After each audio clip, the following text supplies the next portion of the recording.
Coming up, Missouri sees a 50-car pileup that claims multiple lives. Late night thunderstorms carry us into Friday morning, and we've got a second batch on its way out to the west, including severe thunderstorm warnings. All the latest from the Skywatch Weather Center. And a fire in Joplin puts one person in the hospital. The 4 states' most watched news starts now. Good morning and welcome to the KOAM Morning News. It is 5 a.m. I'm Tanya Bach. We'll get to those stories in just a moment, but first, let's go to Michael Heislet. It's raining outside. Let's get down to it, Tanya, because 12 minutes ago is when the latest severe thunderstorm warning did pop up. It'll be for portions of Lawrence County. Let's go ahead and take a look at the eastern part of southwest Missouri right here. Good one that spans really from Barton County, just south of Lamar, and then runs kind of down to the southeast through portions of Lawrence and even heads all the way toward Branson right there. As far as what we're looking at for our specific severe thunderstorm warning, it is that yellow outline right there. Kind of remove the radar. Give you just kind of a better idea of about how it skirts Lawrence County right there. Then we'll go back to the radar. And this will last until 5:15. This thing is capable of throwing down hail and 60-mile-an-hour winds. Have not picked up any hail reports with it as of yet. So that's what we've got in southwest Missouri. Now let's kind of reset because we've got more color codes up here throughout southeast Kansas. That is a wind advisory, 25 to 30 mile an hour winds out of the north today with gusts of up to 45 miles per hour and a second batch of rain, even though most of southeast Kansas and central portion right along the state lines are getting a break. We've got round number 2 as this thing turns over counterclockwise throughout the course of the morning. So please know that we're a long way from over. All the lightning staying mainly down along and south of I-44. Our lightning strikes have not been too impressive as of lately. Certainly were overnight, however. So that's how we're going to spin around for today and got to a couple more hours at least of rain. Temperatures cooler up to the north and the west, 44 in Yates Center, 43 in Iola. Compare that to 52. That's still hanging on there in Anderson. 7-day forecast. I tell you, it's just one of those things where we got to let the rain get out of here, and that's really not going to happen until later on this afternoon. Then we can finally sit back and get ready for a nice looking weekend because our temperatures on Saturday and Sunday rebound quickly. Just a matter of staying dry today. Well, and even today's temperatures aren't going to be nothing drastic. Too dangerous. Yeah. Just a large drop from where we were for the past 2 days, but you're right. It's not like we're dropping down into the 20s. I'll be ready for it to move out this yes, rain. I'm already ready. I think I already am. For sure. All right, thanks, Michael. A fire in the city of Joplin ends up putting one person in the hospital. Fire broke out in a storage building at 14th and Virginia around 4:30 in the area of some unused railroad tracks. Fire department says some individuals say they were doing work inside the building when supplies caught fire. One person was taken to the hospital. No word on that person's condition. Missouri State Highway Patrol is investigating a death in Vernon County. Vernon County Sheriff's Office received a report of a body found in a field southeast of Nevada. Sheriff asked the Highway Patrol's Division of Drug and Crime Control to conduct the investigation. Authorities have not released any other details. Law enforcement report multiple deaths from a fiery pileup involving 40 to 50 vehicles on Interstate 57 near Charleston, Missouri.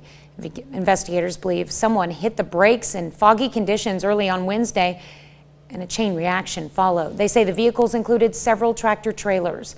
Some of them caught fire. No word on how many people were taken to the hospital, but they included at least one first responder. Wow. The funeral for Officer Reed will take place today. It'll be at the Leggett and Platt Center. The funeral services will begin at 1 p.m. and you'll be able to see the funeral live on KOAMnewsnow.com and through our KOAM News app. Officer Jake Reed was 27. The public last night paid respects to the fallen officer who was killed in last week's Joplin shooting. Visitation took place at the Leggett and Platt Center at Missouri Southern. A temporary memorial to the fallen Joplin officers Reed and Ben Cooper, the one that's on display in the JPD lobby, will close to the public at 5 o'clock this afternoon. Makeshift memorial began spontaneously when people started putting flowers and mementos on a patrol car outside the department. Police moved the memorial inside before last week's snowstorm. The death of a law enforcement officer in eastern Missouri feels too familiar. It was killed in the line of duty and has ties to the 4 states. Bonne Terre, Missouri police officer Lane Burns, who was killed, was born in Carthage, where he attended school through high school. Some of his family still lives in the Carthage area. Authorities say Burns and a gunman died following a shootout at a motel in Bonne Terre, Missouri that left another officer wounded. Investigators say Burns and fellow officer Garrett Worley were sent to a reported disturbance at a Motel 6 in Bonne Terre a little after 12:30 yesterday morning. Police say a man came out, fired at the officers with a handgun, and both officers were shot. The officers returned fire, killing the man, later identified as 21-year-old James Emery from St. Louis. Officer Burns later died at the hospital. Officer Worley was flown to a St. Louis trauma center with a gunshot wound to the leg. Bonne Terre, like the 4 states, is heartbroken. This is a small community, a smaller community, a smaller police department, so this really hits hard for those folks here. It's going to be a tough go the next few days, next few weeks as they deal with the aftermath of this in their community. Officer Burns was 31 years old and leaves behind 2 children. His fiancée, Shannon Chasteen, says she was listening to police scanners and heard the call, but the officers were down. When tragedy strikes, it can leave a lasting emotional toll on our mental health, and that's why social workers with Hope Spring in Joplin are encouraging first responders and the general public to practice self-care and seek counseling if needed during this difficult time for our community. Experts say our mental and emotional health can start to impact us in physical ways, but getting help early on can prevent other unhealthy disorders. If they are having sleep disturbance, not able to eat, those things need to be addressed. And we want to address them, help the person through this process so that they don't develop PTSD. Colleen says first responders may struggle with feelings of survivor's guilt, but counseling can help. If you or someone you know needs to talk, you can find links to mental health resources in this article on our website, koamnewsnow.com. Well, Joplin organization is creating a fund to support the children of area first responders who are killed or injured in the line of duty.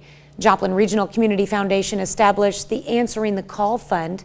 The fund will provide money for education and other expenses to families of first responders in Jasper and Newton counties. But if you had an officer whose child, for example, didn't have any special needs but needed some help with education above and beyond the benefits that were already there, or maybe he had a mother who has survived, and you're like, well, the mom he was helping out with, and so can we help with that? So it's really designed to be flexible for whatever the particular need is. The Joplin Regional Community Foundation is accepting donations for the fund on its website.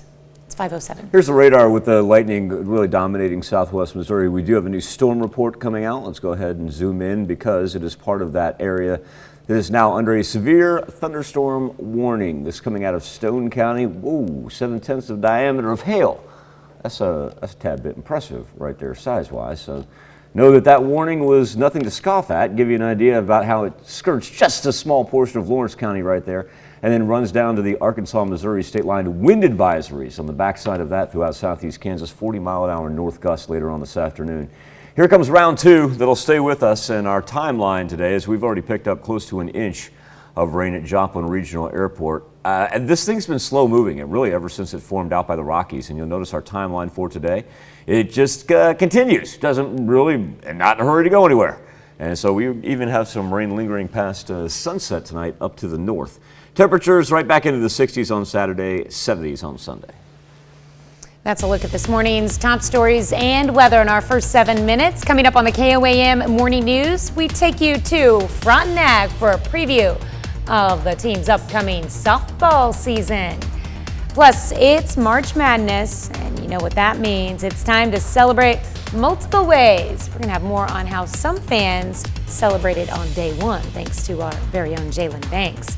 And Canada eases its pandemic restrictions as COVID starts to enter the endemic phase.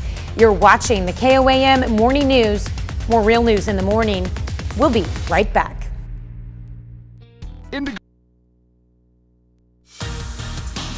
Frontenac Raiders in the first week of softball practice. Raiders excited to get started and motivated, especially after the way last season ended. Frontenac's loss to Silver Lake in the first round of last year's 3A state tournament still stings. It's come up several times in our conversation, and we all remember the great season we had, but how you finish is something you remember. It burns. It's just not the way we wanted to end, obviously. Just thinking about how it ended was kind of sad, but I think we'll make a good comeback this year. Coming back, I think that's kind of fuel for us to get where we need to be. I'm hoping, we remember those feelings and use that to motivate us to get to where we want to be in May. Frontenac loses just one starter from last year's team. They returned 3 first-team All-State players and an offensive lineup that can do it all. I really truly believe 1 through 9 this year is going to be a power up there, whether it be speed, power, placement of the ball, those sorts of things. But, the kids that have been here the last couple of weeks are swinging the bat well. We have girls that can hit the ball, we have girls that can run, bunt, and so with that, it's just kind of hard to stop. You pair that with the defensive mindset that I have, I think that we're going to have, we have a lot of potential to be a really good team this year. I just hope that we reach that potential. The Raiders also returned first-team All-State pitcher Mia Brown. We're really excited to have Mia back in the circle. Last year, she had just come off that horrible leg injury and really worked hard to get back to be in a position to lead us in the circle, and she did a great job with that, and I expect nothing less from her this year, I settled in really well last year, and I think this year will be even better, just having that first year of experience. One great thing is that we have some kids underneath her that can throw the ball for us a little bit in the circle this year, and that'll allow her, to play some different positions on the field, which I know she'll be really excited to do. Frontenac has high expectations with a talented, proven, and experienced group. And that group is motivated to get back to state and get a different result this spring. These kids remember what it felt like last year to go home. We had an expectation to go up there and win that first round game, and props to Silver Lake, they were a great team, but we didn't play our best softball, and I think that that taste is sour in their mouth. The basketball kids had a great run with their program, and I think that they had expectations, to maybe move on a little farther in the state tournament. So I just hope all of those things drive these kids, to make it to that second round of the state tournament, but also to focus on what we have to focus on right now, and that's, present day. We have to get better at the little things so that when we get to regionals in the state tournament, we give ourselves a chance to be successful. Frontenac begins the season on March 29th, going to do so on the road against Hume. In baseball, Landry Wilkerson, an All-American outfielder for Crowder last season, and after spending last fall at Division I Arkansas, Wilkerson back in Neosho playing for the Rough Riders. Danny Terzer caught up with him to talk about his journey back to Crowder and what's next in his baseball career. Now batting the right fielder, number 19, Landry Wilkerson. After a few months away, Landry Wilkerson is back in a Crowder uniform. He's one of us. He's one of the guys. But his impact on the field and in the dugout's been felt. Wilkerson spent the fall as part of the Arkansas baseball program before transferring back to Crowder for his final year of JUCO eligibility. I'm very grateful to go. It was a good experience, but I got there and I didn't know who all was going to be there. I didn't know how many outfielders they were going to have, but there was a lot of outfielders, and I just wanted to play baseball, so I came back here.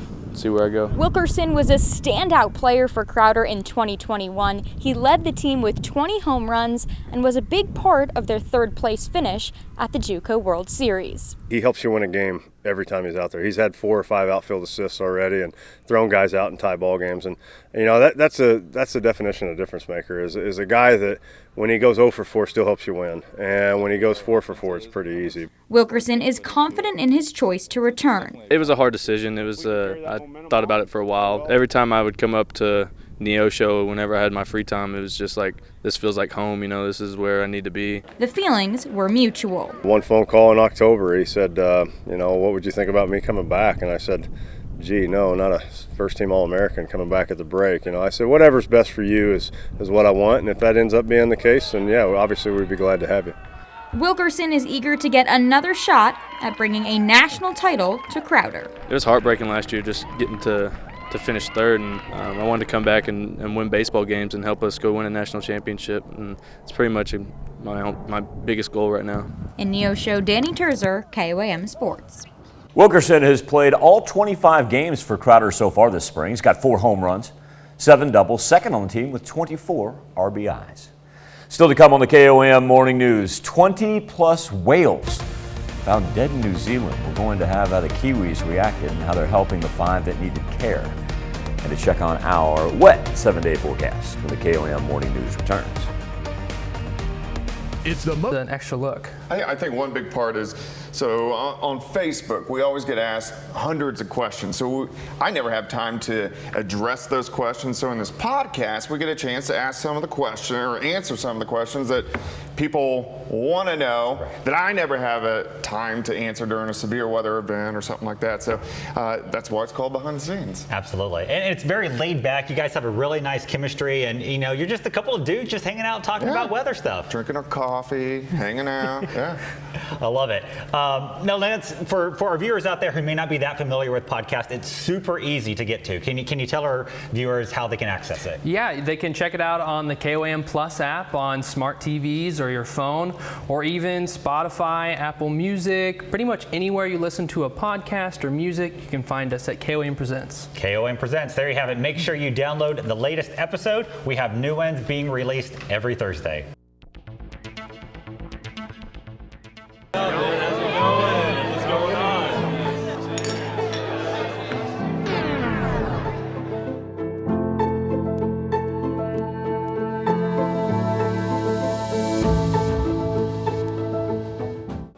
Nominate your Fort State hero today. Rain's going to keep on coming down and do so not only for the next several hours, but pretty much all morning and afternoon long. Let's work from east to west, and we're going to start out to the east because that's where we've got the heaviest rain, and look at all that lightning being thrown down. Just kind of barely skirting our counties, but you can tell that's actually going to increase our accumulation numbers very, very quickly.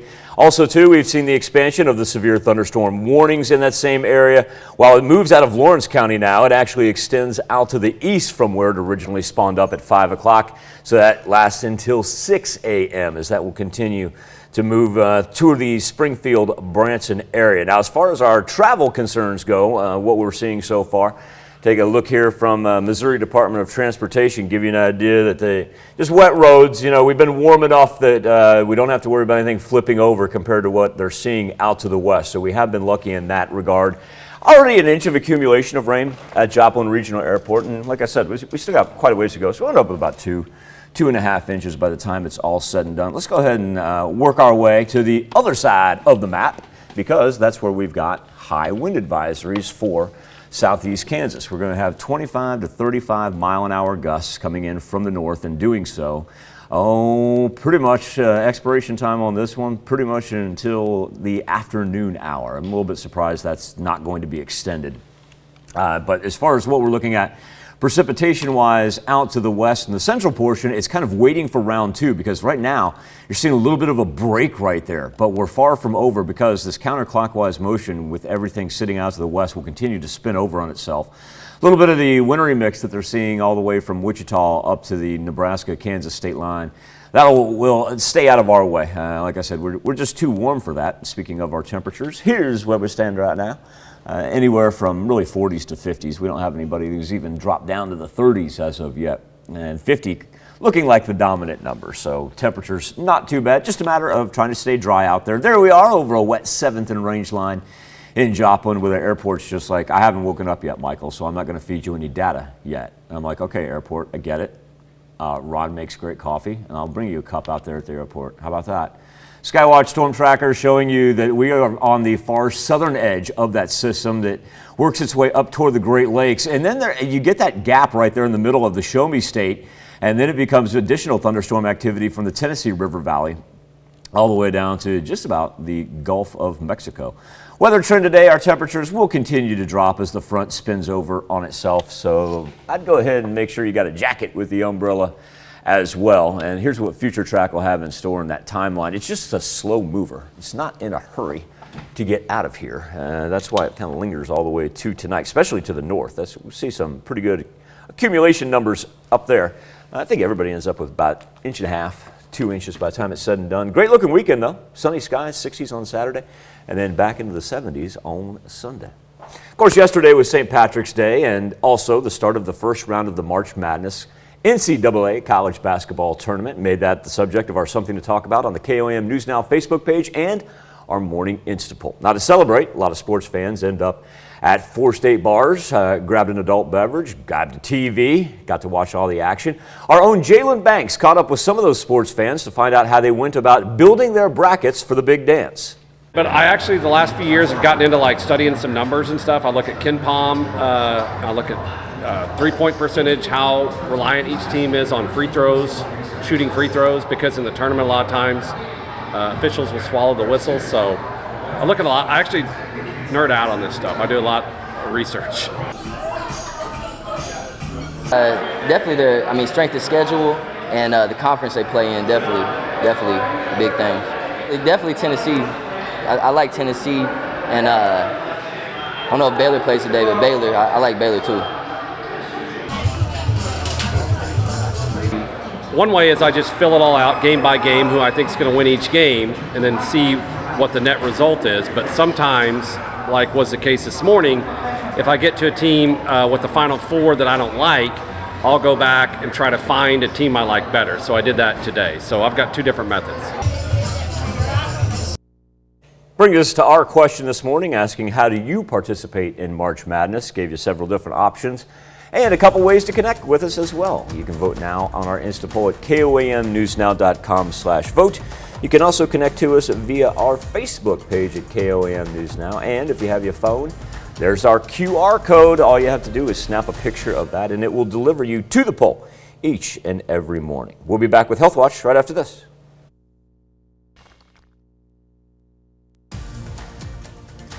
Topping Healthwatch this morning, Canada is easing up on its pandemic restrictions. Starting April 1st, fully vaccinated travelers will not need a COVID-19 test to get in.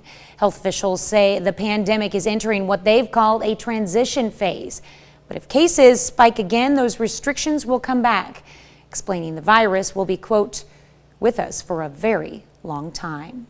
The number of tobacco users in the U.S. dropped slightly in 2020 compared to the year before. According to a study from the Centers for Disease Control and Prevention, just under 20% of adults, about 47 million people, admit to using cigarettes, cigars, and pipes. 2019 study reported just under 21%. CDC defines the smoking standard as having smoked 100 or more cigarettes within one's lifetime and smoking every day or some days during the survey process. The most common tobacco product is the cigarette. Findings also show men are almost twice as likely to light up compared to women.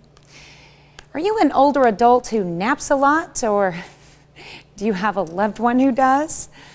Listen up. According to a new study published on Thursday, that could be a sign of early dementia. Researchers looked at data gathered over 14 years by the Rush Memory and Aging Project. It followed over 1,400 people between the ages of 74 and 88 and studied their napping habits and cognitive decline.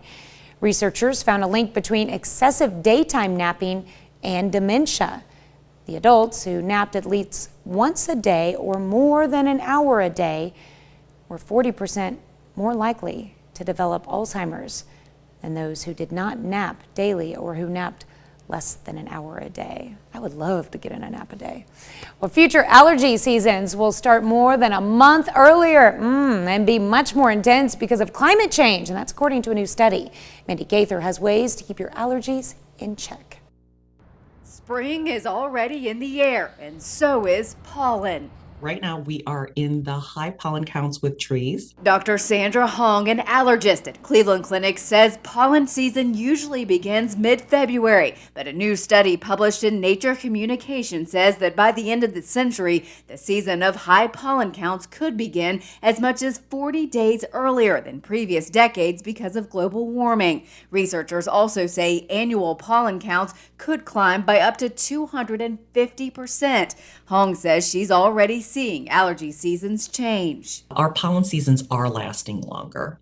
We definitely have had a couple years where our allergies are the worst I can remember in the last 20 years. That's why she says it's important to be aware of your allergies now when symptoms are starting. Look at pollen counts before going outdoors, and if you have a pet that goes outside, don't bring them into your bed. because at that point in time, it's like you're hugging a tree. If you know you suffer from allergies, consider using your medicine now. If we know that we have allergy symptoms in the springtime, sometimes the nasal steroids can be really effective and our number one treatment for allergies.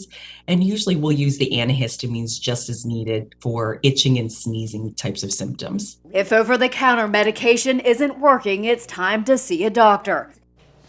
Dr. Hong says to make sure you keep your windows closed this time of year, keep pollen from coming into the home, shower before bed to wash the pollen off, and change your clothes. Let's hope we do that anyway. That's a look at some of today's top health stories. You're watching the KOAM Morning News. We'll be right back. Coming up, a 50-car pileup claims multiple lives in Missouri. Thunderstorms dominating our Friday morning, and they're actually going to last with us into the afternoon and evening. We'll have the latest timeline from the Skywatch Weather Center. And a fire in Joplin sends one person to the hospital. The 4 states' most watched news starts now. Good morning and welcome to the KOAM Morning News. It is 5:30. I'm Tanya Bach. We'll have those stories in just a moment, but first, let's go to Michael Heislet, Skywatch Weather Center. Tanya, we kind of lucked out because we've been dealing just with rain because this severe thunderstorm warning that spawned just to the east of our highlighted county. That's the one flashing right now in between Springfield and Branson. It runs until 6 o'clock. But the reason we kind of lucked out, and yeah, we had to deal with the rain and the lightning too, but this thing is now throwing down some additional hail. We've got another storm report coming out just recently. We're going to right in between Cassville and Branson right there. That's the one in Stone County that we had earlier. Now this new one comes out of Ozark County, or Christian County in Ozark. And get rid of the lightning, give you an idea exactly where that is. That's an 0.8 of an inch in diameter. That's bigger than the hail that they were getting in Stone County right there. Look at that heavy band of rain stretching right through Springfield. Now I want to go back and talk about the lightning because we're starting to see it pick up just outside of Barton County as well, and then some in Lawrence County to go along with that. Now as this kind of shifts off to the east, it's going to be replaced with additional rainfall that's moving in from the west right now. You see that big break there in the central portion of the 4 states. We're a long way from over. Now speaking of being out to the west, that is also too where you find high wind advisories for southeast Kansas. Those last up until noon, gusting up to 40 miles an hour. And this will just give you a general overview of how this thing's got a little counterclockwise motion to it and why it just keeps on spinning over on us. Luckily, we don't have to worry about the wintry precip that they saw west of Wichita. We're still well above the freezing mark. Our lows right now, 43 in both Yates Center and Iola, and we've still got 50s all throughout southwest Missouri. In fact, 53 still right now in Lamar. But as far as what we've got on future track, this was so slow to gather up and gain momentum yesterday. This is why it took so long to get here. And she's not in a hurry to go anywhere. So even as it pushes off to the northeast right there, still lasts into the afternoon and evening hours. At least it tapers off a little bit. But we're already pushing up close to an inch of accumulation at Joplin Regional Airport. Northeast Oklahoma got started early. We're at 1.2 inches down in between Miami and Grove. Wow. Yeah. I think everybody's going to end up in between 1 and 2 inches. It's going to be a soggy mess this weekend. We'll be ready for warm-up. Like I said, nice little warm-up, though. Mm-hmm. Kind of a one-shot deal. Sunshine will help. All right, thanks, Michael. Well, a fire in Joplin sends one person to the hospital. The fire broke out in a storage building at 14th and Virginia around 4:30 in the area of some unused railroad tracks. Fire department says some individuals say they were doing work inside the building when supplies caught fire. One person was taken to the hospital. No word on that person's condition. Missouri State Highway Patrol is investigating a death in Vernon County. Vernon County Sheriff's Office received a report of a body found in a field southeast of Nevada. The sheriff asked the Highway Patrol's Division of Drug and Crime Control to conduct the investigation. Authorities have not released any other details. Law enforcement report multiple deaths from a fiery pileup involving 40 to 50 vehicles on Interstate 57 near Charleston, Missouri. Investigators believe someone hit the brakes in foggy conditions early Wednesday and a chain reaction followed. They say the vehicles included several tractor trailers and some of them caught fire. No word on how many people were taken to the hospital, but they included at least one first responder. On Thursday, Foster Adopt Connect opened its doors in Joplin. It's a nonprofit organization that supports foster and adopted children and families through 8 different programs. The organization provides clothing, diapers, wipes, shoes, household items, and more, all free of charge, and helps support children and families through its many programs. This has been a great opportunity to work in my passion, something I hadn't had before, and so that's been really tremendous.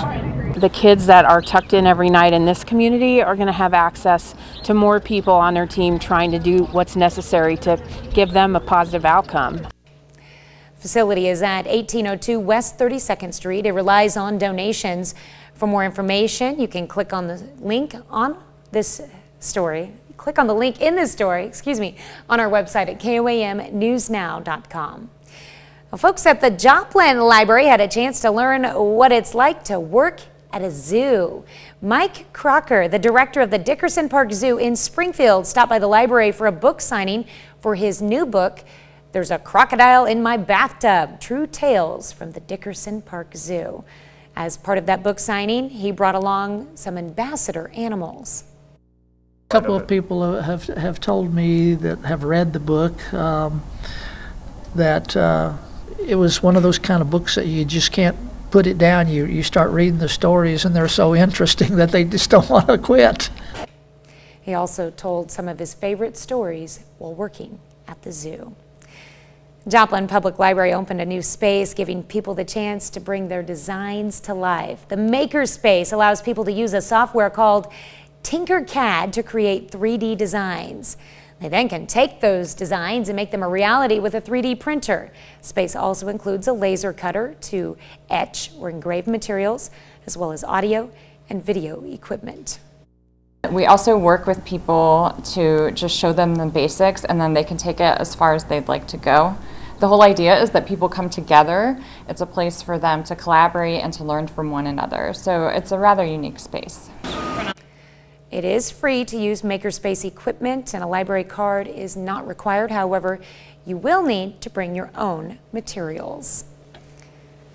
Here's a look at our current totals. We were talking about down in between Miami and Joplin, where you see that lighter green begin to pop up. That's where we're seeing in excess of an inch just south. There's 1.3 inches in between Miami and Grove, just south of the airport there. Pushing up right at an inch. Everybody else in that lighter blue that you see, that's anywhere from, let's say 1/10 to 1/4. And then with that heavy rainfall that we had associated with our severe thunderstorm warning out in southwest Missouri, certainly adding to those numbers. Speaking of that one that's pushing just east of our counties of southwest Missouri, still throwing down a fair amount of lightning right there and heavy rains to go along with it. Even if you're getting a break in the central portion of the 4 states, please know there is additional rainfall on the way throughout Friday. All right, well, this morning we are discussing March Madness. Of course, St. Patrick's Day kicked off the season. Now the holiday might be over, but March Madness is not. It has just begun. People celebrate March Madness in many different ways, and this includes going to bars, making those so famous March Madness brackets. This brings us to our something to talk about. How do you participate in March Madness? I noticed this, and I'm going to say that it's fallout from 2 years ago and carried over into next year, even with my friends. 50% not participating. Really? Not at And all? that's something else. Not even watching I don't the think we'd games? get that answer 5-6 years ago, to be honest with you. 25% have brackets, Tanya, and another quarter say no brackets, just sitting down and watching the game. I would honestly put brackets and watch the game together, because if you make a bracket, that's not true. That's not true. Especially not if you're working. Some people actually, most people that watch the games actually make brackets. I would say if you watch the games, then you're more likely to make a bracket, but you don't necessarily have to watch the game to make a bracket. Mm-hmm. Yep. If that makes sense. Some people, you have your workplace brackets, competitions and stuff, and I'm really, well, I guess I'm not surprised, but that's a high number, 45% going with don't participate. Like I said, I wish we could turn back time and see where that would be 5-6 years ago. Yeah. It's kind of like a ongoing trend with like big sporting events and stuff. Now it's went from professional down to collegiate. Right. Lack of participation. Hopefully that changes, for sure. All right, thanks, Michael. That's a look at our top news stories coming up this half hour in the KOAM Morning News. As people flee Ukraine. They're ensuring their pets make it safely with them. I'll show you how. Plus, 2 boys are found as they're rescued after wandering out of the Amazon rainforest. We'll have their story. You're watching the KOAM Morning News. More real news in the morning. We'll be right back. Wireless. Here's a check of today's top headlines, the news you need to know before you head out the door. Fire in Joplin puts 1 person in the hospital. Fire broke out in a storage building at 14th and Virginia around 4:30 yesterday in the area of some unused railroad tracks. Fire department says individuals were inside doing work in the building when supplies caught fire. 1 person was taken to the hospital. No word on that individual's condition. Missouri State Highway Patrol is investigating a death in Vernon County. Vernon County Sheriff's Office received a report of a body found in a field southeast of Nevada. The sheriff asked the Highway Patrol's Division of Drug and Crime Control to conduct the investigation. Authorities have not released any other details. Law enforcement report multiple deaths from a fiery pileup involving 40 to 50 vehicles on Interstate 57 near Charleston, Missouri. Investigators believe someone hit the brakes in foggy conditions early on Wednesday and a chain reaction followed. They say the vehicles included several tractor trailers. Some of them caught fire. No word on how many people were taken to the hospital, but they included at least 1 first responder. The funeral for Officer Jake Reed, will take place today. It will be at the Leggett and Platt Center.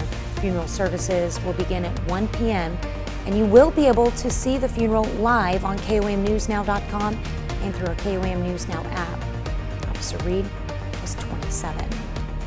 That's a check of today's top headlines, the news you need to know before you head out the door. These severe thunderstorm warnings keep moving off to the east, which is good news for us because this thing has put down hail in multiple counties as large as an 8/10 of an inch in diameter. But once again, as they keep moving up toward the northeast, they're staying out of our highlighted counties. So that is some good news right there. Let's go ahead and remove the warning and we can talk simply about the rain that we're seeing. Also too, the lightning beginning to calm down throughout eastern southwest Missouri. Then as we push into the middle, whether it be any one of Missouri, Kansas, or northeast Oklahoma, you'll notice it's sporadic and there's quite a bit of a break. But we've got more that's lingering off to the west, and with this counterclockwise motion that it's taking, everything that you see in between Ponca City and Tulsa kind of throw back up along 44 right there and kind of make a circular motion throughout the rest of the afternoon and even into the early evening hours. Here's a look at our temperatures as we stand anywhere from about 43 to 53 right now. We are going to drop as the system progresses from west to east. Got some cold air behind it. And Future Track will give you an idea of exactly that circular area that we're talking about as it just kind of spins. Now, one thing it does as it spins, it really does lessen up as it pushes off to the northeast. You'll notice down to the south and even the central portion, about that 4:30 timeline, pretty much done. And temperatures will drop into the high 30s, low 40s. So I'd take a jacket. You may not need one right now. May need an umbrella, but not a jacket. But that will change for the afternoon and evening hours. So far, with our warnings being limited out to the east, us needing a little precipitation, we've picked up in excess of an inch in between Miami and Grove, just about an inch at Joplin Regional Airport. Everybody else about 1/4 to 1/2 an inch right now. We've kind of lucked out so far. Now, tomorrow, we're going to get some sunshine, start to dry out, work up into the mid-60s, and then cap off our weekend with 70s and sunny skies. And remember, Sunday also our first day of spring. We'll be back right after this. Find amazing deals. Thousands of refugees are making their way out of Ukraine, and they're going to great lengths to bring their furry friends with them. Volunteers are ready at the borders to help as well. Riley Carlson reports. A few bags are all Yana Zelieva could bring with her when she escaped from her home in Kyiv to safety in Poland. Inside one of them, her treasured cat Zyka. I think that's my son. I really love him and I never lost him in Kyiv. More than 3 million people have fled Ukraine in the 3 weeks since the war with Russia began, more than half of them to Poland. That's where this shelter for stranded animals is set up. Some are street dogs, many are family pets left behind. And sometimes with a letter, and with a ride, we hope we can find our dogs and cats again. I'm getting very emotional because this is very hard. Other animals haven't even made it out. They've been dropped off at this shelter in Lviv, where volunteers are desperate to help. If I can bring food here and take some animals back to safety, I can't stay at home. At the border with Romania, animal rescue workers are handing out food and water, but also blankets for pets who've been battling the cold. They also help with vaccines and documents. Big part of them are not remaining into Romania, but are going to other countries where they need papers. Helping refugees like Ncaa and her family stay together as their country is torn apart. Riley Carlson, CBS News. Earlier this month, 3 volunteers were killed while trying to deliver dog food to a shelter in Ukraine. Their car was reportedly ambushed by Russian forces. Wow. We'll be right back. What we're experiencing, part of a larger system that stretches just from north central Oklahoma all the way to the Great Lakes. Giving you an idea about what we're experiencing on this Friday morning. Heavy rain still dominating portions of eastern southwest Missouri. A little bit of a break in the central part, and then we're getting ready to reload out to the west as we've got more that's just about to work in for the western part of southeast Kansas. When we talk about those accumulation numbers, speaking of out to the west, look at that line. From Wichita to Ponk City, they're up around 3.5, almost 4 inches of rain. Our darker green, really from Miami into Joplin, sitting about 1.3 inches. And then we got about 1.1, 1.2 south of I-44 in southwest Missouri. Everybody else about 1/10 Coming up here in just a little bit, let's talk severe thunderstorm warnings that are luckily off to our east and what we can expect over the weekend.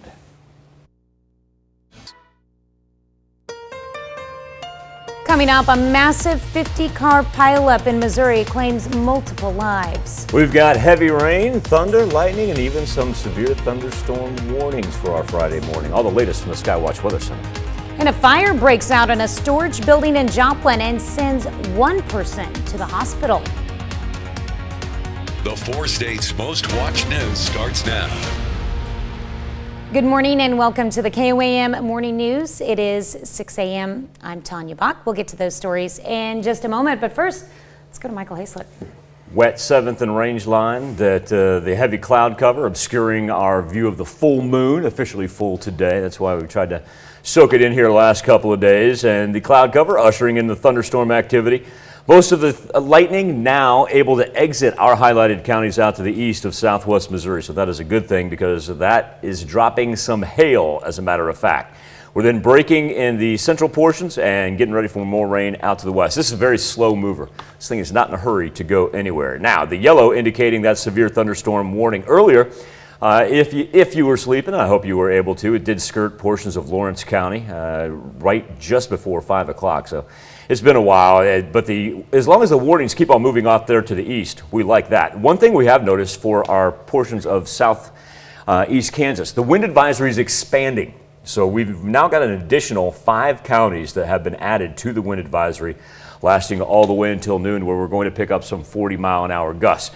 Counterclockwise movement on it, and as we get ready for additional rainfall to begin here in the next, say 15 to 20 minutes out to the west, give you an idea about those winds, because this is what's going to actually drop our temperatures. We haven't seen much of a fall so far, but you look out to the west right there where it's 12 miles per hour in Chanute, not too bad, but 20 miles per hour in Independence, and the fact that it's whipping in from the north, that will begin our descent on the thermometer. So we're going to go from the 50s that we experienced earlier down to, say, the 40s by the time we get around the noon hour, and then dropping into the low 40s, if not high 30s overnight. As far as what we've got for future track, we mentioned how slow this thing wants to move.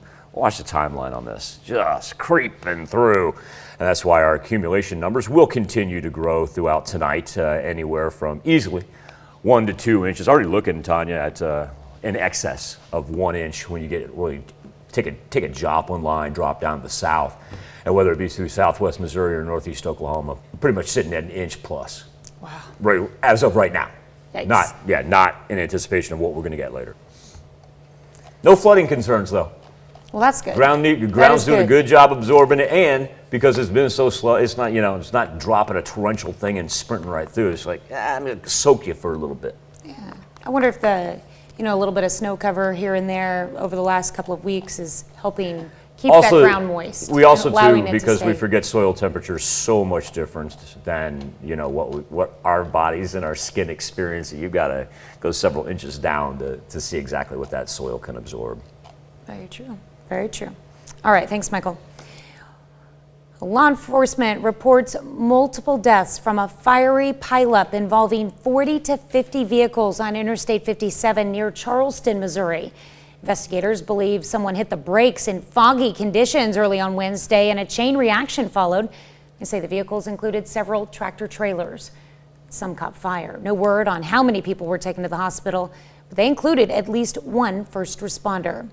Fire in the city of Joplin sends one person to the hospital. The blaze broke out in a storage building at 14th and Virginia at around 4:30 yesterday in the area of some unused railroad tracks.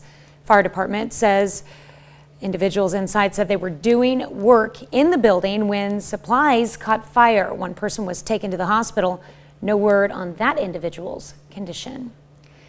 Last night, the public paid respects to fallen Joplin police officer Jake Reed, who was killed in last week's Joplin shooting. Visitation took place at the Leggett and Platt Center at MSSU. Now, the funeral for Officer Reed will take place today. It will also take place at the Leggett and Platt Center. Funeral services will begin at 1 p.m. You'll be able to see the funeral live on KOAMNewsNow.com and through our KOAM News app. Officer Reed was 27. Temporary memorial to the fallen Joplin officers Reed and Ben Cooper, the one that's on display in the JPD lobby, will close to the public at 5 o'clock this afternoon. The makeshift memorial began spontaneously when people started putting flowers and mementos on a patrol car outside the department. Police moved the memorial inside before last week's snowstorm. Folks at the Joplin Library had a chance to learn about what it's like to work at a zoo. Mike Crocker, the director of the Dickerson Park Zoo in Springfield, stopped by the library for a book signing for his new book, There's a Crocodile in My Bathtub, True Tales from the Dickerson Park Zoo. As part of that book signing, he brought along some ambassador animals. A couple of people have told me that have read the book that it was one of those kind of books that you just can't put it down. You start reading the stories and they're so interesting that they just don't want to quit. He's a fun guy. He also told some of his favorite stories while working at the zoo. The Joplin Public Library opened a new space, giving people the chance to bring their designs to life. The Makerspace allows people to use a software called Ncaa to create 3D designs. Then they can take those designs and make them a reality with a 3D printer. Space also includes a laser cutter to etch or engrave materials, as well as audio and video equipment. We also work with people to just show them the basics, and then they can take it as far as they'd like to go. The whole idea is that people come together. It's a place for them to collaborate and to learn from one another. So it's a rather unique space. It is free to use Makerspace equipment, and a library card is not required. However, you will need to bring your own materials. As the war in Ukraine rolls into its fourth week, there appears to be no end in sight. And while Russian ground forces have slowed to a halt, area assault has intensified. Bombs and missiles continue to rain down on urban areas across Ukraine. UN has confirmed the deaths of nearly 2,000 civilians to date. More than 3 million people have fled the country. On the diplomatic front, President Biden plans to speak by phone with Chinese President Xi Jinping. The White House says the president will urge his Chinese counterpart to refuse the Kremlin's request for military aid. We'll have more on the war in Ukraine in our next half hour. On this date, in 1925, the worst tornado in U.S. history passes through eastern Missouri, southern Illinois, and southern Indiana, killing 695 people, injuring some 13,000 more, causing $17 million in property damage. Known as the Tri-State Tornado, Deadly Twister began its northeast track in Ellington, Missouri, but southern Illinois was the hardest hit. More than 500 of the total 695 people who perished were killed in southern Illinois, including 234 in Murfreesboro and 127 in West Frankfort.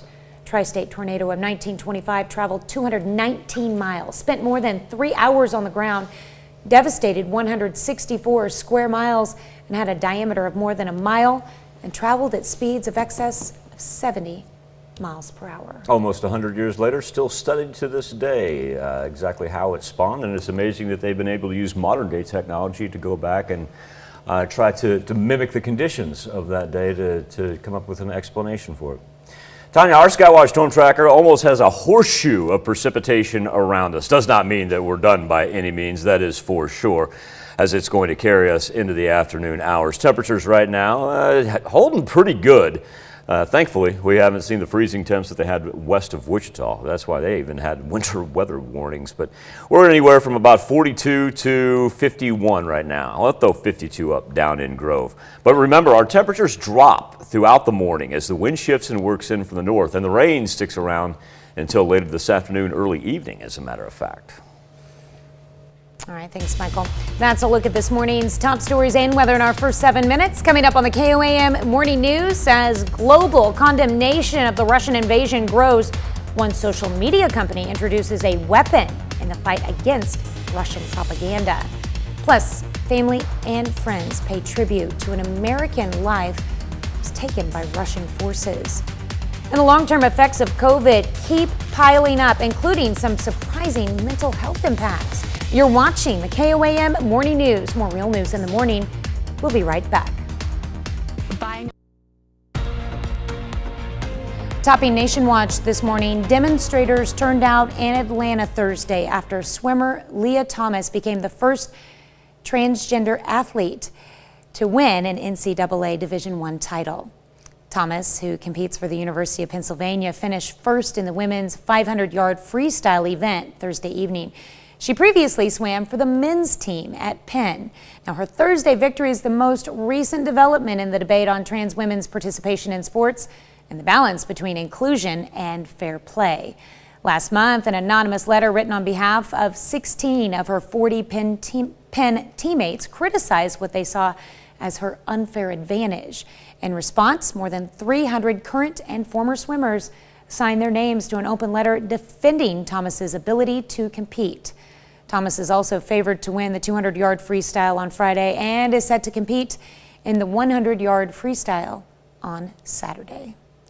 Well, police in Texas are investigating an apparent suicide after the authorities have found the body of a 19-year-old male in a house that caught fire on Thursday. It happened in Royce City. A 911 caller said a young man who was related to the homeowner went inside with a gun and a gas can and ordered a family member to leave. Another house caught fire roughly the same time. Both were heavily damaged. Police said it looks like the 19-year-old may have set both fires deliberately before taking his own life. It appears members of the same family either own or live in both homes. Mayor of the northern Ukrainian city of Chernihiv has described intensifying indiscriminate attacks by Russian forces. And among the dead, an American, James Whitney Hill. He lived in Ukraine with his partner, who is suffering from MS. Hill's sister says he stayed in Ukraine because he refused to leave his sick partner's bedside. Bombing has intensified. No way out. That was the last post from American James Hill before confirmation of his death. His Facebook detailing a chilling account of his last days in Ukraine. Intense bombing. Still alive. Limited food. Room very cold. According to his family, Hill was waiting in a breadline with several other people when they were gunned down by Russian military snipers. His body was found in the street by the local police. Hill was in Chernihiv with his partner Ira, who's Ukrainian and battling MS. "We're hanging in there," he wrote on Monday. "Very cold inside. Food portions are reduced. Bombing and explosions most of the night. Hard to sleep. People getting depressed." In his post, he describes feeling helpless, hungry, and cold while narrating a war. Intense bombing last night for 2 hours. It was close to hospital. Machine gun fire could be heard. It stopped just after midnight. Hill even encouraging political action, posting this on March 7th. For my American friends and relatives, please pressure your local representatives to expedite American visas for Ukrainians, especially for families with children and skilled workers. Condolences for Hill are now all over social media. Chernihiv has seen some of the worst devastation so far in this war. A town in northeast Ohio is getting ready for a possible influx of refugees from war-torn Ukraine. On Thursday, Ohio's governor joined many state leaders and a myriad of officials from nonprofit groups for a planning session. The Ohio Summit on Ukrainian Refugees filled a ballroom at the St. Vladimir Cathedral in the town of Parma. The dozens of groups represented included resettlement agencies, faith-based organizations, charities, and others. Governor Mike DeWine delivered a clear message that his state is prepared to welcome any refugees from Ukraine. The governor's office says more than 500 Ukrainians have resettled in Ohio since 2018. A majority of those refugees have made towns like Parma their new home. That's a look at today's top national stories. We'll be right back. The Grove Civic Center. Get down to it because the latest development is going to be what's coming in there from the west. Got a little rainfall that's trying to make its way through southeast Kansas right now, going to actually be all-encompassing because we're getting a nice break here. If you got to get out on the road here in the next, say, 15 minutes, half an hour, you're going to be in luck, especially for the middle portion of the 4 states because some of that's not even hitting the ground. I tell you what is hitting the ground out here. Look at that around Stockton. That's absolute downpour. Now the lightning has kicked off all the way into the central portion, south central portion of Missouri right there, that good line of thunderstorm activity. And what that's allowed us to do is alleviate our severe thunderstorm warnings and push those way off there to the east of Springfield. That's indicated in the yellow. That 10 that you see, that is a wind advisory kicking up for southeast Kansas. And as that wind shifts, it's also going to drop our temperatures. Give you an idea of the timeline here that we're looking at for future track. As the rain continues to spin through the later morning and afternoon hours, our accumulation number is going to end up being in between 1.5 inches to 2 inches of rain by the time we clear off Saturday morning. After it banned Russian state-sponsored media from its platform, Twitter was banned in Russia. Now the social media giant encouraging users to use a dark web workaround. I don't see many people encouraging you to do that. Eben Brown with more. With the Russian assault on Ukraine grinding on, Moscow is intensifying its crackdown on dissent, banning any media that could be used to criticize Vladimir Putin or get the word out about Russian attacks on Ukrainian citizens. Twitter tried helping by banning Russian state-operated media, and that got Twitter itself banned from Russia on orders from Moscow. Now the social network says they have a way for people in Russia to bypass their country's laws and rules and get back on Twitter. What's their solution? Tor, a different type of internet browser, allowing you to search websites on a different kind of network where you stay anonymous. Tor stands for the Onion Router, so websites don't use .com or .org, they use .onion. So if you're watching in Russia, or if you know someone in Russia, tell them, download the Tor browser and then head over to twitter.onion and log in. And yes, there are Tor or Onion browser apps for iOS and Android. Russian Twitter users might find they can learn what the rest of the world is seeing about their nation's invasion of Ukraine. Now, Facebook, which is also banned in Russia, also has a version for people to use to bypass censorship. Healthwatch back right after this. Topping Healthwatch this morning, another pharmaceutical giant is asking for approval for a second COVID booster shot. Laura Podesta has the update as another variant threatens to cause another spike in cases. Moderna has asked the Food and Drug Administration to authorize a second booster shot of its vaccine for all adults. It's a more sweeping request than Pfizer made earlier this week for a fourth shot aimed at seniors. Health experts, though, are still urging millions of Americans to get their first shots. If you ask me, will things go well, I'll return the answer by saying, will everyone do their part? And if everyone does their part, then yes. If not, get ready, because this thing has taken us on a wild ride.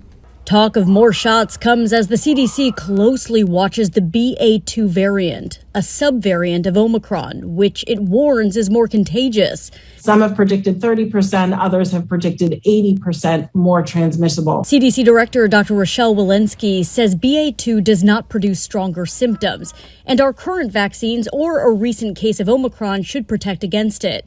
While overall cases in the U.S. are still declining, there are signs of new surges in Europe and Asia. Health experts warn the same could happen here and want Congress to pass a new bill to fund testing, treatment, and vaccines. Laura Podesta, CBS News. Even as experts consider a fourth round of shots, slightly less than half of the eligible population has received its first booster. Young people with disabilities are more than twice as likely to experience violence than children without disabilities. That's according to new research in the UK that finds children and adolescents with mental illness and learning disabilities face high rates of physical, sexual, and emotional violence, which can have serious, long-lasting impact on their well-being. Study authors say preventing this violence needs to be a public health priority. Lithium may lower the risk of developing dementia.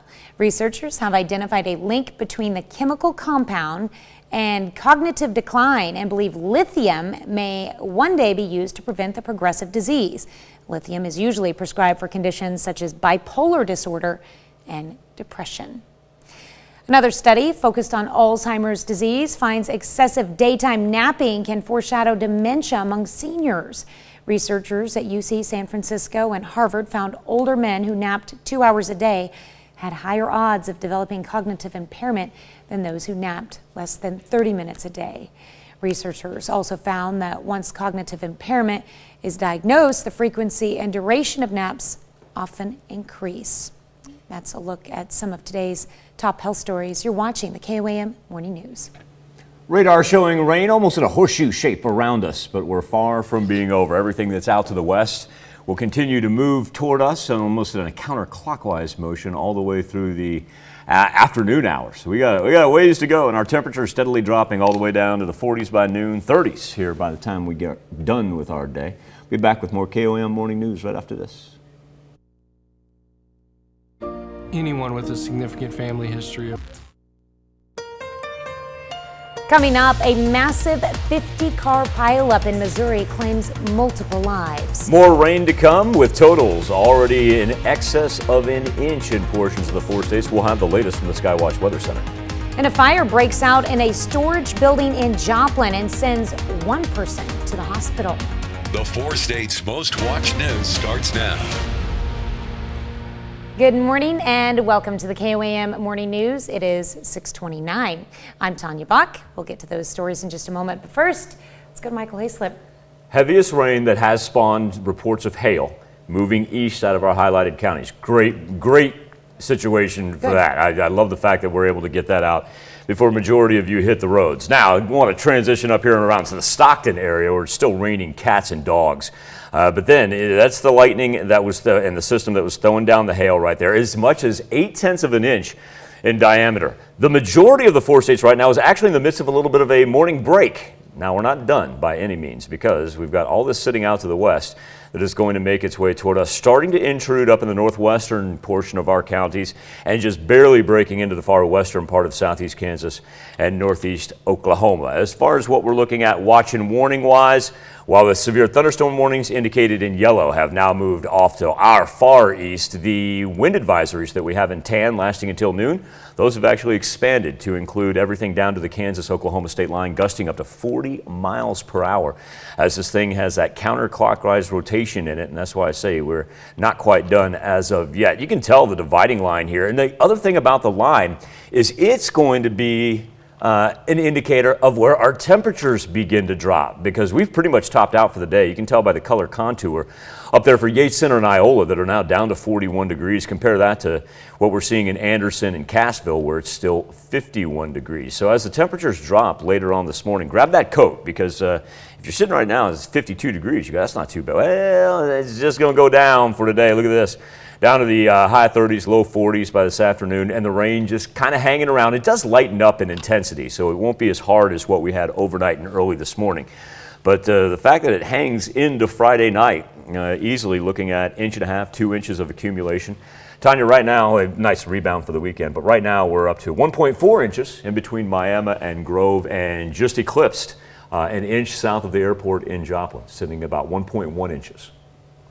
Yeah, gonna get some rainfall out there, that's for sure. Yeah, it's piling up, which is odd because, like I said, if you were to walk out in the majority of the 4 states right now, you can even see the full moon trying to peek through the clouds a little bit.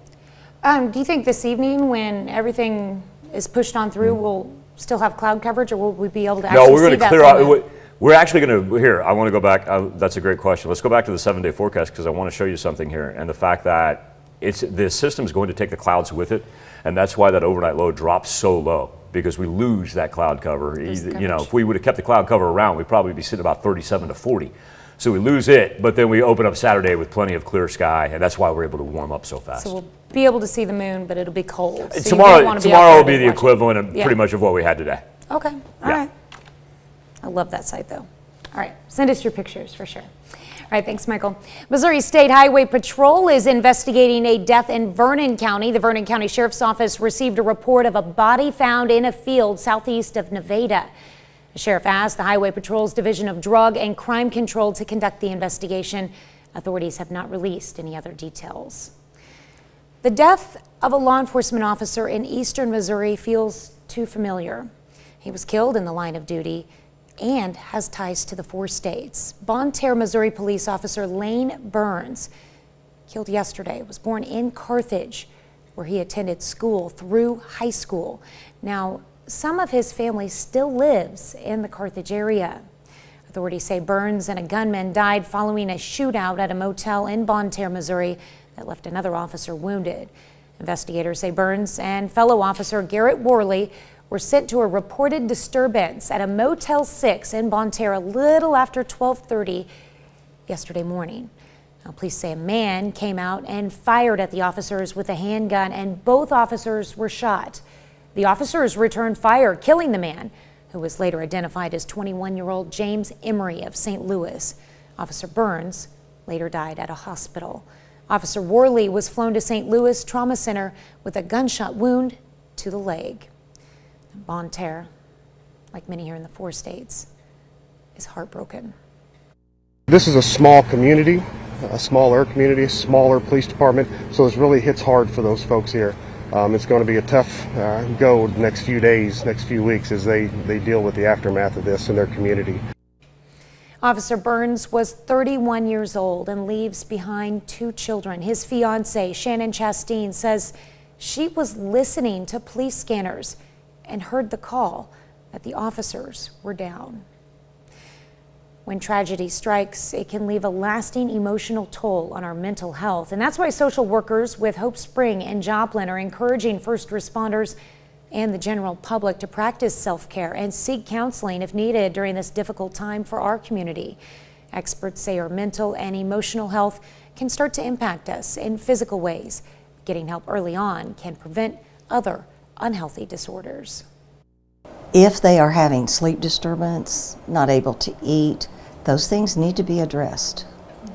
And we want to address them, help the person through this process so that they don't develop PTSD. Colleen says first responders may struggle with feelings of survivor's guilt, but counseling can help. If you or someone you know needs to talk, you can find links to mental health resources in this article on our website at koamnewsnow.com. Well, Joplin organization is creating a fund to support the children of area first responders who are killed or injured in the line of duty. The Joplin Regional Community Foundation established the Answering the Call Fund. The fund will provide money for education and other expenses to families of first responders in Jasper and Newton counties. But if you had an officer whose child, for example, didn't have any special needs but needed some help with education above and beyond the benefits that were already there, Or maybe he had a mother who has survived. And you're like, well, the mom he was helping out with, and so can we help with that? So it's really designed to be flexible for whatever the particular need is.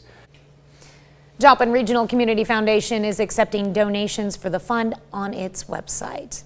Conflict in Ukraine is now in its 4th week, and there is no indication that an end is in sight. The U.S. and its allies continue to look for ways to cut off funding to the Kremlin's war machine. This morning, President Biden will speak by phone with his Chinese counterpart, Xi Jinping. The White House says the president will call on Beijing to renounce the Russian invasion. Laura Podesta reports. After more than 3 weeks of fighting, Russia's ground forces appear to have halted their advance, but its aerial campaign has intensified. Bombs and missiles continue to rain down on urban areas throughout Ukraine. This video, shot near the western city of Lviv, shows a location just outside the airport believed to be hit. The UN has confirmed nearly 2,000 civilian deaths to date, though the real number is thought to be much higher. More than 3 million people have already fled the country. Vladimir Putin has launched an unconscionable war against Ukraine, against the very pillars of international peace and stability. President Biden is scheduled to speak with Chinese President Xi Jinping this morning. The White House says Mr. Biden will urge Xi to refuse the Kremlin's request for military aid. Our concerns about China assisting in any way Russia as they invade a foreign country is of significant concern, and the response to that would be consequences. Secretary of State Antony Blinken says Beijing should be working to convince Vladimir Putin to call off the invasion. Instead, it appears that China is moving in the opposite direction by refusing to condemn this aggression while seeking to portray itself as a neutral arbiter. Blinken said he believes Russia has committed war crimes in Ukraine. He also warned that as Putin becomes desperate, he may deploy chemical weapons as part of a false flag operation aimed at justifying an escalation of attacks. Laura Podesta, CBS News, New York. Secretary of State Blinken also confirmed the death of a U.S. citizen in Ukraine. While the State Department has not identified the person killed, the Associated Press reports the family of Minnesota native Jim Hill posted on Facebook that he was gunned down while waiting on a bread line with several other people. Ukrainian officials reported 10 people were killed Wednesday in Chernihiv while standing in that bread line. On this date, in 1766, the British Parliament repeals the Stamp Act, taxation measure enacted to raise revenues for a standing British army in America. Now, the Stamp Act was passed on March 22nd, 1765, leading to an uproar in the colonies over an issue that was to be a major cause of the Revolution: taxation without representation. Enacted in November 1765, the controversial act forced colonists to buy a British stamp for every official document they obtained. The colonists, who had convened the Stamp Act Congress in October of 1765 to vocalize their opposition to the impending enactment, greeted the arrival of the stamps with outrage and violence. Parliament voted to repeal the Stamp Act, but on the same day, they also passed the Declaratory Acts, asserting that the British government had free and total legislative power over the colonies. And guess what happened after that, folks? Yeah. Spoiler alert. We see how that worked out. Yeah. Put a stamp on it, we'll make it official. Skywatch Storm Tracker with the rain just encircling us right now. So like I said, if you're going to get out of the house relatively quickly, maybe the time to do it, because not a whole lot of travel concerns right now. Heavy rain off to the east and waiting on round 2 to come in from the west. And here we sit. Our temperatures will fall for the rest of the day, down to the 40s by noon, 30s for this evening. That's a look at our top news stories. Coming up this half hour in the KOAM Morning News, in a major move, Amazon acquires MGM Studios, expanding its streaming services library. Plus, it's March Madness. We want to know, how did you celebrate it? We let you weigh in. We'll be right back. In Consumer Watch this morning, in Asia, markets react to the Federal Reserve decision to hike interest rates. Christy Lou Stout has more. Stocks across Asia rallied on Thursday after the Federal Reserve, as expected, hiked interest rates by a 1/4 percentage point to tame inflation, the highest it's been since the 1980s. Now, the Fed also signaled a number of rate hikes ahead, an aggressive plan to fight inflation amid the ever-fluid and escalating war in Ukraine. Now, shares here in the region ended in the green. Japan's benchmark Nikkei closed up 3.46%. Australia's ASX gained just a touch over 1%. The Shanghai Composite added 1.4%. And here in Hong Kong, the Hang Seng gained 7.04%. Today's gains added to Wednesday's surge when China shares had their best day in years after Beijing vowed to keep markets stable and boost economic growth. Now, earlier in the week, there was that big sell-off in Chinese stocks due to worries about the COVID-19 outbreak in China, the country's biggest since the early days of the pandemic, and differences between the U.S. and China over Russia and the war in Ukraine. Now, analysts say that the impact of the war in Ukraine on the global economy is unclear, and investors must stay balanced. We would argue that the hardest decision right now is to do very little and actually think more around about being balanced in portfolios.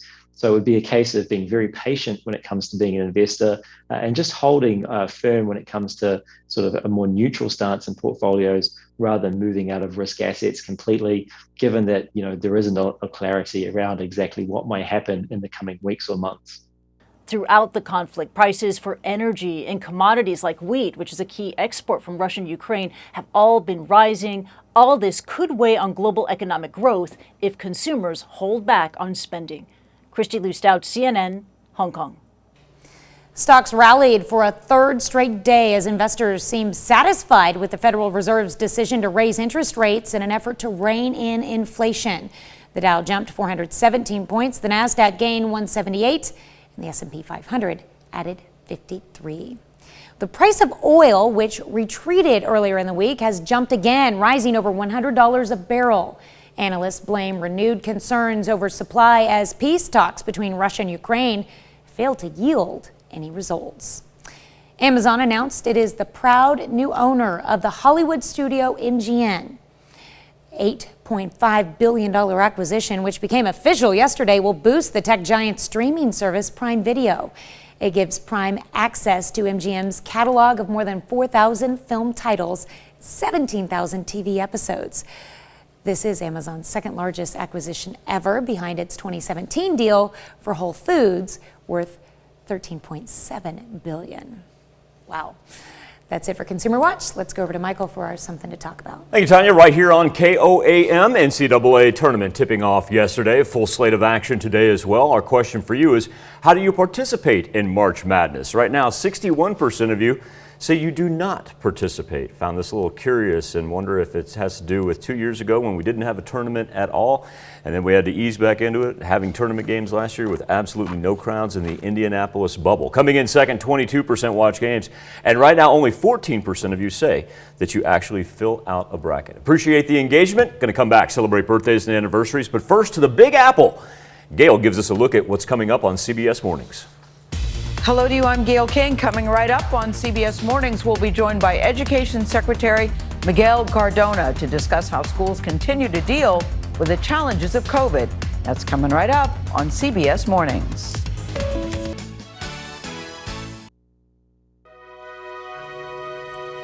We take this time to honor today's four-state hero, Christopher Thresher. Private first-class Thresher served in the Army in 2006. His hometown, Carl Junction, Missouri. We thank you today's four-state hero, Christopher Thresher.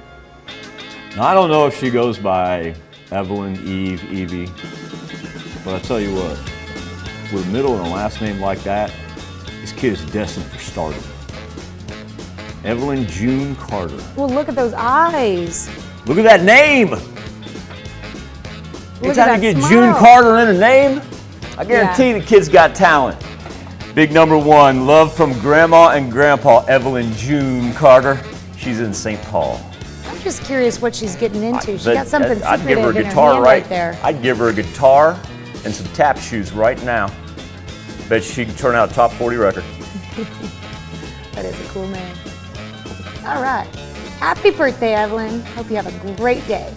Wonderful weekend. And Hadley Morgan is turning 6 years old this year. Look at that cutie there in Carthage. You know what we love to yell?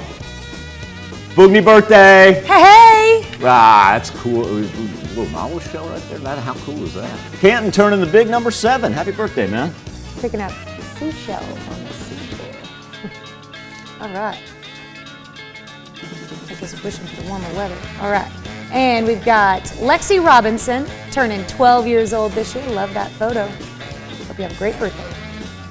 We're big in the Tennessee River Valley, and that's why we want to give a big happy birthday wish to Maggie Evans as she celebrates number 25. That's Maggie there on the left. She used to live in the Ncaa. That's why we always keep her in our thoughts.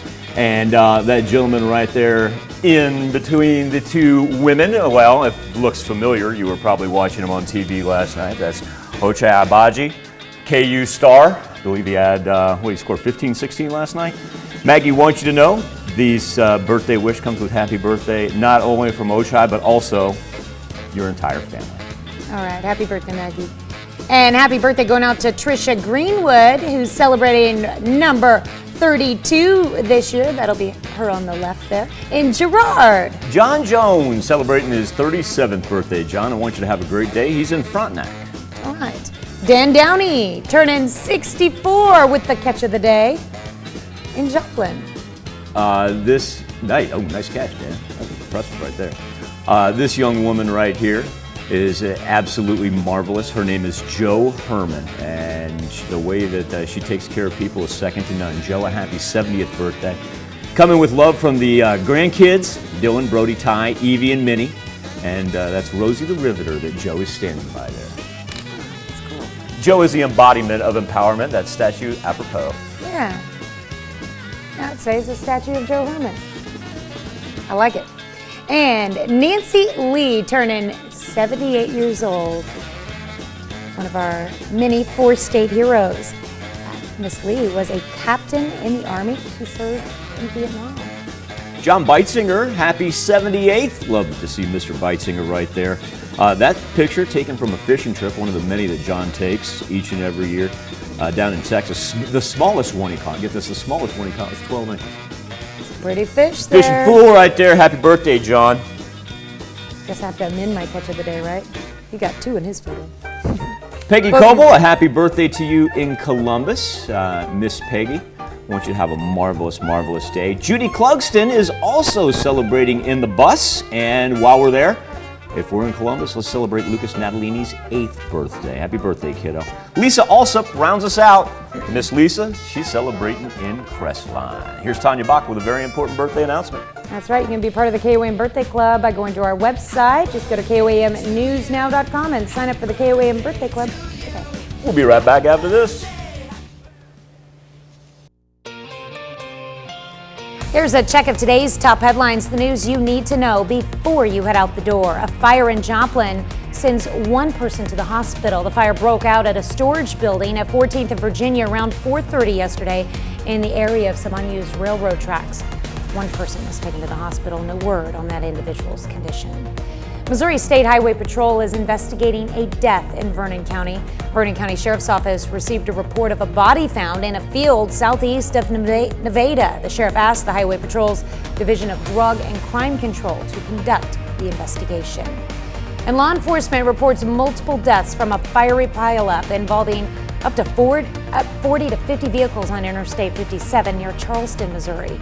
Investigators believe someone hit the brakes in foggy conditions early on Wednesday, and a chain reaction followed. The funeral for Officer Jake Reed takes place today. It will be at the Leggett and Plant Center. Funeral services will begin at 1 p.m. You can watch the funeral live on KOAMnewsnow.com and through our KOAM News app. Officer Reed was 27. That's a check of today's top headlines, the news you need to know before you head out the door. Got a break from our rain right now, but it's going to spin counterclockwise and take us all the way into Friday evening as temperatures continue to drop down to the 40s by the noon hour, down to the 30s by later tonight. Coming up today, March Madness has officially tipped off. That means our noon show will be preempted once again by the NCAA basketball tournament. Morning news continues on KOAM. CBS Mornings coming up next. We'll have the latest from Ukraine, including the story of a battle where Ukrainians reclaimed their city, stopping a key route of the Russian army. or you can switch on over with us on Fox 14, where your only local morning news continues. And this morning, NASA takes its next small and giant steps towards returning to the space. Plus, more than 3 million people have fled the war in Ukraine. What about their pets? Well, we're going to take a look at a four-legged Ukrainian that's escaping the war. So stick with us when we transition over to the Koam Morning News on Fox 14. Enjoy your basketball today. Do me a favor. Be safe. We'll do this all again on Monday morning. We'll be back.